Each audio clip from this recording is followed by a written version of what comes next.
Sejam todos bem-vindos ao Resenha do NP Agro, hoje, sexta-feira, dia 10 de outubro de 2025. Como sempre, a gente aproveita essa resenha aqui, gravada sempre às sextas-feiras, para fazer um resumo de alguns assuntos que tiveram destaque ao longo da semana. E nessa semana a gente teve muitas divulgações já de números de exportação, né? Então, como a gente teve esses números aí à disposição, nós vamos ter o prazer e a honra de contar com a participação de Pedro de Camargo Neto aqui no nosso resenha de hoje. Bom dia, Pedro, tudo bem? Bem-vindo. Bom dia, Fernando. Um prazer, uma honra é minha estar aqui com você. Nós que aí tantas décadas juntos aí. Vamos lá.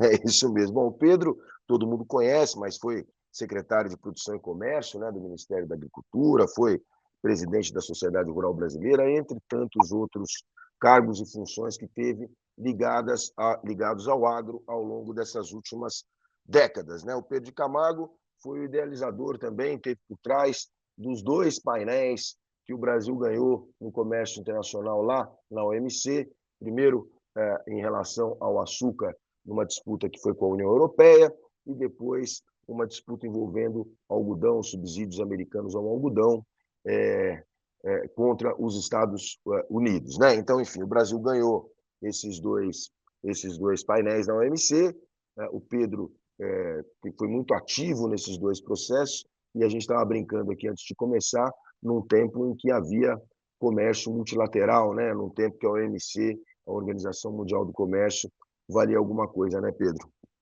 Não há dúvida. Mudou outros tempos. Hoje em dia está difícil de parar. Acho que o Brasil é o grande perdedor nesse processo, porque o país é o grande, né? O Brasil tem uma dimensão grande, o multilateral é muito importante. Você tentar depois achar que vai resolver no bilateral não é fácil. Você já está sofrendo aí com os Estados Unidos e pode sofrer com outros no futuro. É verdade. Nós começamos a semana, né, Pedro, com uma conversa entre os presidentes Donald Trump e Lula, uma conversa que, enfim, parece ter aberto uma porta para negociações um pouco mais aprofundadas em relação ao tarifaço americano. Lembrando que essa tarifa adicional americana de 40% sobre os produtos brasileiros entrou em vigor no início de agosto.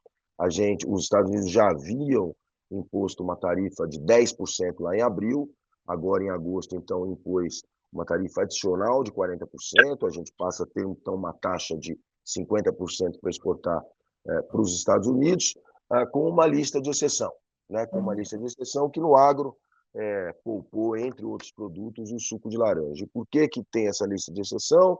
Porque, em muitos casos, o produto brasileiro, as exportações brasileiras são fundamentais para manter a produção e para manter a demanda lá nos Estados Unidos. Então, é o caso do suco de laranja, o suco de laranja com isso ficou isento, entrou na lista de exceções. É o caso também, né, Pedro, de café, por exemplo. Os Estados Unidos dependem muito do café brasileiro.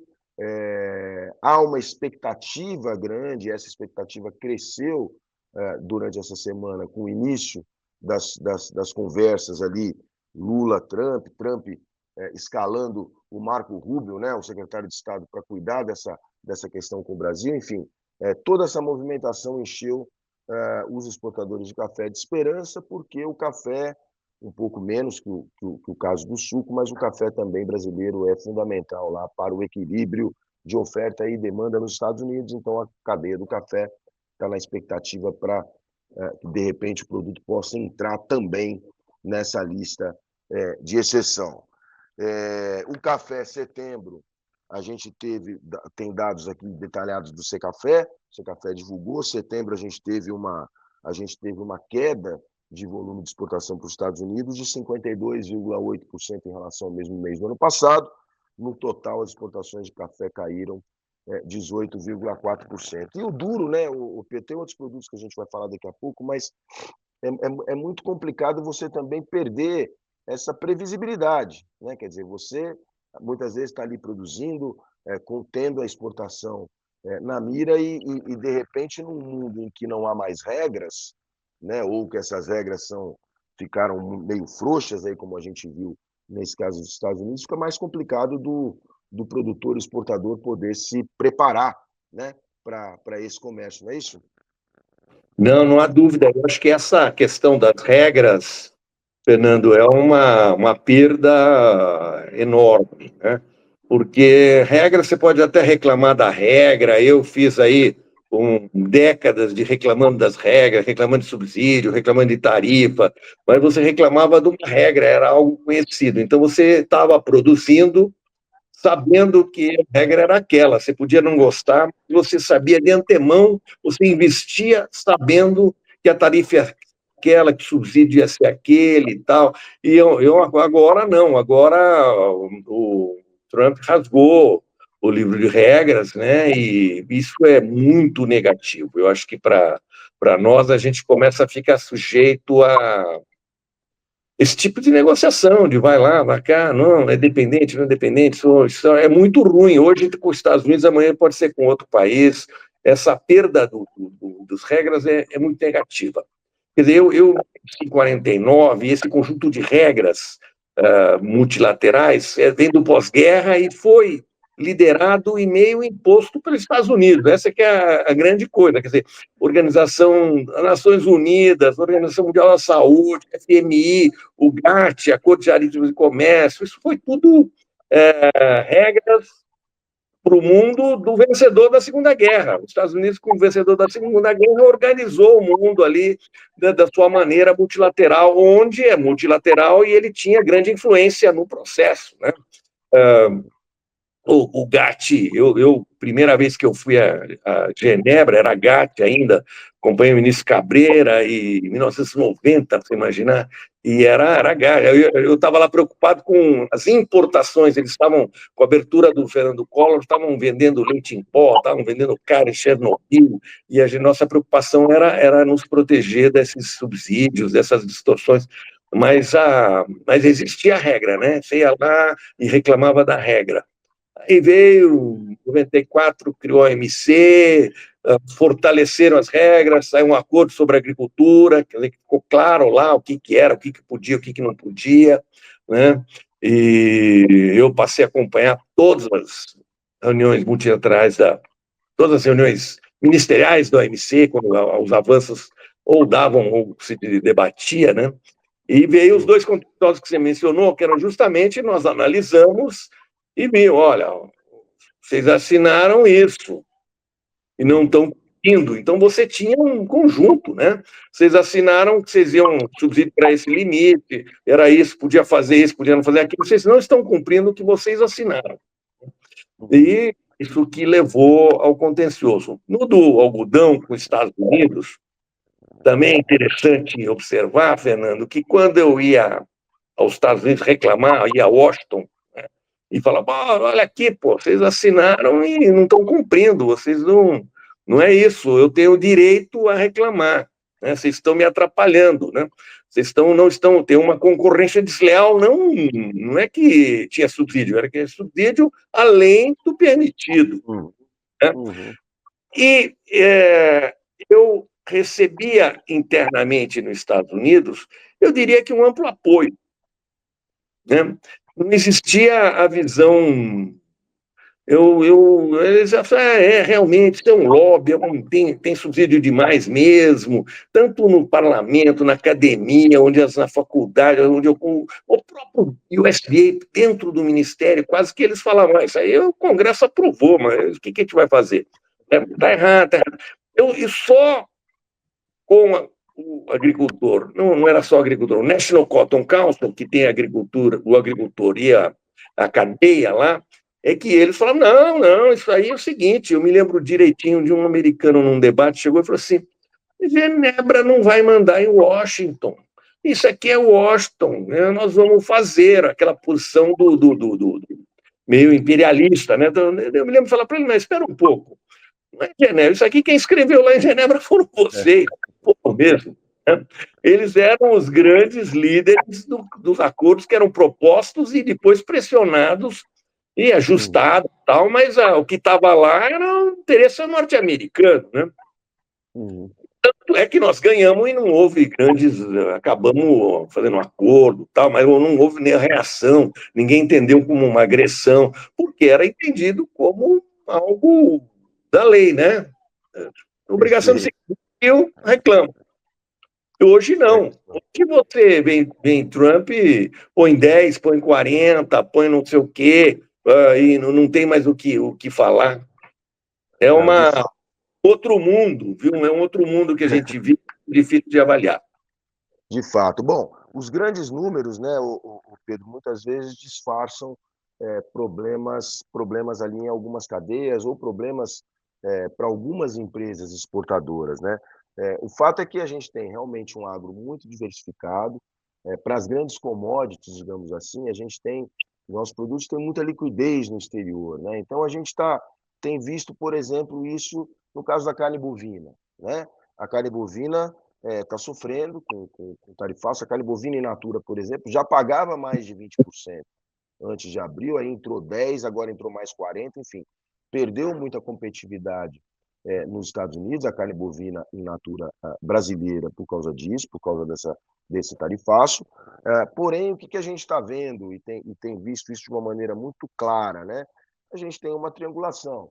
Grandes frigoríficos, é o caso da Minerva Foods, por exemplo, tem outras unidades aqui na América do Sul. Então, existe uma certa acomodação, digamos assim. É uma empresa que pode exportar menos do Brasil e pode exportar mais, por exemplo, do Uruguai, pode exportar mais da Argentina, como a Marfrig também pode exportar mais do Uruguai, enfim. Então, você tem uma acomodação, tanto que as exportações brasileiras de carne bovina, em setembro, bateram novos recordes históricos, tanto de volume quanto de valor, apesar do tarifaço americano, né? Quer dizer, eu falei da questão do café, em alguma medida a gente tem um pouco mais de exportação de café, por exemplo, para a Colômbia acaba exportando o café dela para os Estados Unidos sem o tarifaço. Enfim, são alguns movimentos que acontecem. Agora, a gente tem algumas cadeias menores e algumas empresas dessas cadeias menores, estruturadas para exportar, estruturadas e planejadas para exportar para os Estados Unidos, que essas estão sofrendo muito. Então, a gente tem a cadeia do mel, por exemplo, né, algumas empresas médias e grandes, até de pescados, também sofrendo muito com isso. Enfim, então, muitas vezes, os grandes números da balança comercial brasileira podem esconder problemas muito graves em algumas cadeias. Eu acho que isso é sempre importante a gente destacar, né? Porque a gente tem um agro muito grande, muito diversificado, muito rico, muito poderoso, mas quando acontece uma coisa dessa, certamente alguns agentes das cadeias produtivas saem muito prejudicados. Agora, Pedro, eu queria te perguntar o seguinte: o que você assim que você acha que o mundo vai continuar? Nós vamos viver num mundo aí de regras frágeis ou sem regras. E aí eu vou trazer um outro exemplo aqui, sem querer ser chato, mas sempre que acontece, por exemplo, um problema que envolve a China, e aí eu vou falar aqui de carne de frango. A gente teve lá o caso de influenza aviária em abril, em Montenegro, no Rio Grande do Sul. O Brasil fez tudo certo, cumpriu o vazio sanitário de 28 dias, foi um exemplo de combate à doença, um exemplo no mundo, porque nenhum outro país do mundo que registrou a gripe aviária teve um trabalho de combate tão eficiente quanto nós tivemos no Brasil, né? Governo, cadeia produtiva, iniciativa privada, todo mundo junto ali, para isolar aquele caso. Nós conseguimos, superado o caso. Os países todos começam a de novo reabrir as portas para a carne de frango brasileira e a China não, por exemplo. Né? Quer dizer, É, então, é é um um outro sério, exemplo. né? Muito sério, né, Fernando? Porque tem a regra tarifária, essa aí que a OMC que bagunçou, e tem a regra sanitária, né? Que é também um conjunto de regras. Você vai lá e você lidar com a China não é fácil, né? Ela é muito grande, muito complexa. Você entender aquilo lá. Eu agora já faz alguns anos que eu não vou para lá, mas eu fui muito para lá no tempo de Apipex e era um aprendizado, né? Como é que funciona? Você chega em Washington, bem ou mal, você sabe como é que é o lobby, quem que é o lobista, quem que é o contra, quem que é o favor, quem é o que quer lá, você circula com as suas dificuldades conhecidas, né? Você vai a Beijing, eu me sentia, pelo menos, muito perdido, né? E eu me lembro que abrimos o mercado de carne suína para a China, né? E era uma questão sanitária, né? Tempo meu de Abipex, fui uma, duas, três, perdido.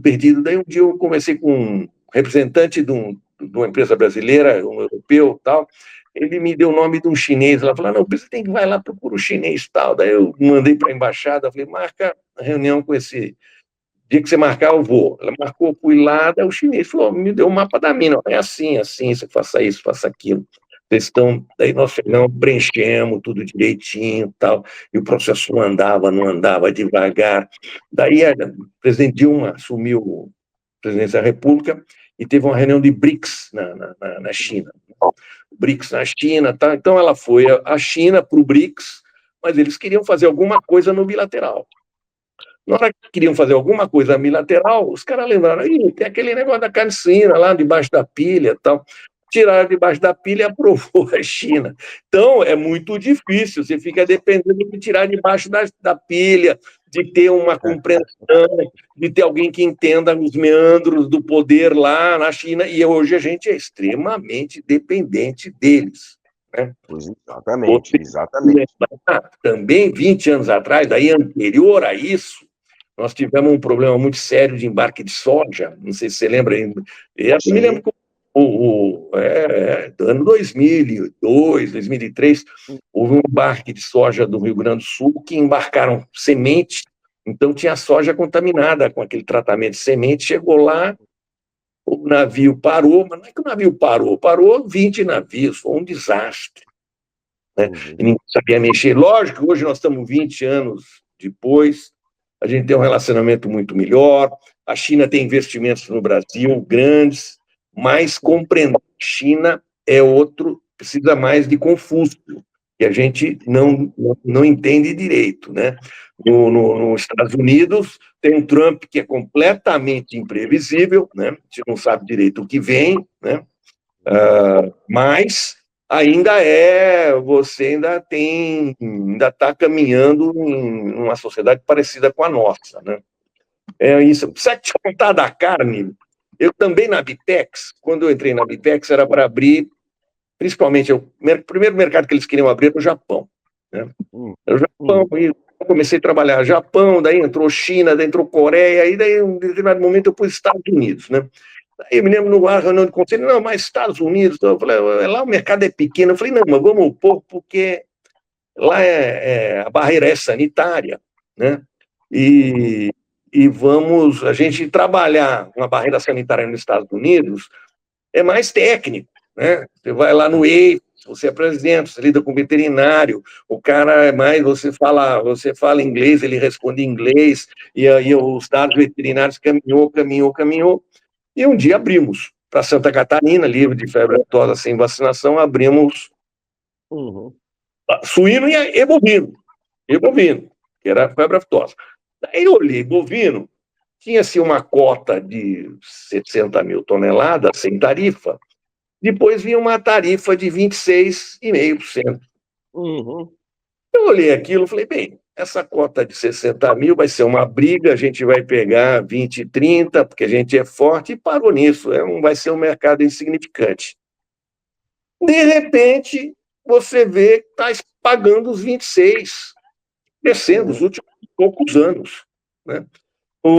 A pecuária norte-americana sofreu demais, não só o problema de climático, né? As regiões de pecuária, lá, de produção de bezerro, problemas de climático, grão, e a carne, e eles estão, de repente você pagava 26 e chegava lá barato, né? E cortava justamente o dianteiro nosso para fazer o mix deles lá. Pô, mas pagar 26 era um absurdo. Aí eles puseram a tarifa de 10, porque o Brasil tem superávit, e pá, vai lá, 10 com 26, 36, e continuava indo. Parou nos 50, né? E também daí 76, daí começa a ficar meio absurdo. Mas eles continuam com um problema sério de produção pecuária deles, né? E acaba nos dando no resto também. Não só tem essa questão do Minerva exportado do Paraguai, da Argentina, do Uruguai e de outros aí, né? E isso sobrar para nós, e daí uma rearrumação, né? Que não pode falar que é triangulação, porque é outra carne, né? Mas é, mas é, mas é uma rearrumação, né? Mas, e lá está muito caro, eles não conseguem exportar para lugar nenhum, né? Está muito caro. Eu acho que agora o Brasil tinha que abrir o mercado do Japão. Todo dia eu falei com o Perosa, falei, tem que. É a hora do mercado do Japão. Entendeu? Porque eles estão precisando e era hora do Brasil entrar firme no mercado do Japão com carne bovina. Daí ninguém segurava o boi. Ia até atrapalhar. E Pedro, só para a gente já caminhar aqui para o final dessa nossa conversa, excelente, sempre bom, muito bom conversar com você. Mas você vê espaço, Pedro, para uma volta, para um refortalecimento das relações multilaterais? Você vê no futuro espaço para que a gente tenha a OMC como OMC forte novamente? Porque é um país exportador como é o Brasil, e particularmente um exportador de produtos do agro muito forte, né? Quer dizer, o Brasil ganha muito, né, com os órgãos multilaterais fortes, ganha muito sem as barreiras comerciais, ganha muito com a previsibilidade nas exportações. Quer dizer, particularmente para o Brasil, é muito importante que a gente tenha regras melhor definidas para essas exportações. Você vê a possibilidade da gente ter um mundo novamente com essas regras? Fernando, com certeza. Para o Brasil, eu diria, essencial. Né? Se a gente não conseguir reconstruir isso, vai ser anos difíceis. Né? Vai ser surpresinha, hora aqui, hora lá. Né? Agora, depende, eu vejo depender muito dos Estados Unidos. Né? Quer dizer, com o presidente Trump do jeito que está lá, que ele não saiu do OMC, mas eles já estavam. O histórico dos Estados Unidos com o OMC até é estranho, né? Mas e só eles. Você sabe que eu fui na reunião ministerial do OMC 2000, em Seattle, foi o ano que a China entrou no OMC. E era o ano que, teoricamente, o acordo sobre agricultura, que tinha assinado na Marrakech e tal, ia reiniciar a negociação. Então, eu fui a Seattle pensando no acordo sobre agricultura, como é que ia reiniciar aquilo lá. E cheguei lá, não era nada disso. Ninguém queria falar de agricultura e o grande tema era a seção da China na OMC. Né? E eu cheguei lá, daí que eu fui ler lá o que o Brasil estava negociando com a China, o que ele estava recebendo, e pareceu muito pouco, né? E eu me lembro de ter uma conversa com o chanceler Lampreia, né? Era o ministro de Relações Exteriores na época. Falei, ministro, a China vai entrar na OMC, né? Essa moleza, você não acha que é uma moleza que estão dando para a China? Pô? Porque ela vai pegar décadas de acordos, né? Que você, quando entra no OMC, é nação mais favorecida, o que vale para um, vale para todos, né? Então, ela entra com tudo que nós fizemos, né? E ela está dando muito pouco. Para o Brasil, uma cotinha de suco laranja, uma cotinha isso, e ainda por cima, ela tem regra de país em desenvolvimento, ela é aceita como uma economia de mercados. Eu estou achando estranho isso. Eu me lembro de ter essa conversa com ele lá. Ele falou, Pedro, é estranho mesmo, mas os Estados Unidos está liderando isso forte, né? Ele entende que a China está se tornando um grande exportador, portanto é importante ela estar dentro do OMC, que uma OMC sem a China fica fragilizada, os europeus também acham, e nós estamos acompanhando. O fato é que foi um erro, né, Fernando? A China entrou na moleza. Né? Você vê que ela saiu, a semana passada ela declarou que ela não quer mais os privilégios de país em desenvolvimento. Ela, em 2000, já não era país em desenvolvimento, ela era um heterogêneo, né? Tinha desenvolvimento, mas tinha isso, ela já não era. E ela é economia de mercado que não era em 2000 e hoje continua não sendo, né? Porque ela tem ainda uma intervenção estatal, não a federal, mas como das províncias, muito forte. Deram uma moleza para a China. Passaram-se 10 anos, a China começou a incomodar os Estados Unidos. Ela está com a regra dela, ela pá. Daí os Estados Unidos se sentiu prejudicado, que aliás estava sendo o mesmo, né? Pelas regras que ele pôs, ele aceitou. que, em vez de renegociar em Genebra, né, já anterior ao primeiro mandato do Trump, hein, primeiro anterior mandato, de negociar em Genebra, ele quis renegociar no bilateral lá e a China não deu bola, o Trump chegou, quis fazer no bilateral, quebrou a cara, e agora daí voltou e também Biden ninguém fez nada, e agora o Trump está aí, também quer fazer no bilateral, na minha opinião, está quebrando a cara de novo, né? Quer dizer, eu acho que pode ter uma hora que os Estados Unidos perceba que a OMC, regra multilateral, é boa também para ele, e retorne a Genebra. Né?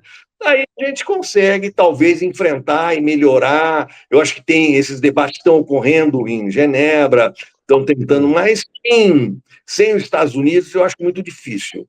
Então vai depender muito dos Estados Unidos e, portanto, depender muito do Trump. E, portanto, depender do sucesso dele nessa aventura que ele está fazendo aí, que eu acho que vai ter muito problema, mas quem sou eu para prever? Então vamos ver aí os anos futuros aí quem será o próximo presidente. Nós precisamos de regra multilateral, precisamos de OMC, Brasil não dá para ficar sem. Imagine um dia a China resolver tripudiar. Então, os Estados Unidos tirou o mercado de carne, mas quer dizer, ia ser uma destruição em massa com suco de laranja, né? Mas com as outras, ia pontual aqui e ali, mas não era algo que nos matava. A China hoje mata, né?